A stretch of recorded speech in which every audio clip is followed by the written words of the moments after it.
Naniniwala ka ba dun sa kasabihan na kapag para sa'yo, ibibigay sa'yo?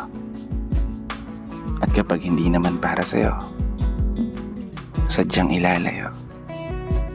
Kasi alam mo, may mga bagay sa mundo na kapag ginusto mo, kahit anong pihit, mahirap makuha. May mga plano, may mga hiling na kahit hindi mo ipilit, ibibigay sa'yo ng kusa. May mga pangarap na bago mo matupad, kailangan mo munang magdusa. Kailangan mo munang masaktan at paulit-ulit na makaramdam ng pagkatalo. Na bago ka matutong lumipad, ay kailangan mo munang maranasang madapa na sa iyong paglalayag ay walang kasiguraduhan kung makakausad ka nga ba ng palayo o itutulak ka ng alon pababa, pabalik kung saan ka nagsimula.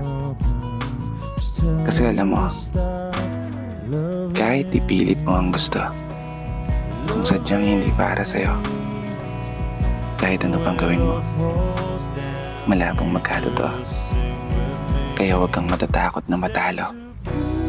Dahil sa oras na hindi umayon ang una mong mga plano, gumawa ka muli ng panibago. Mas maganda, mas ganado, mas preparado, at higit sa lahat, mas determinado. Dahil kung para sa'yo, magagawa mo yung maipanalo. Ito muna sa ngayon.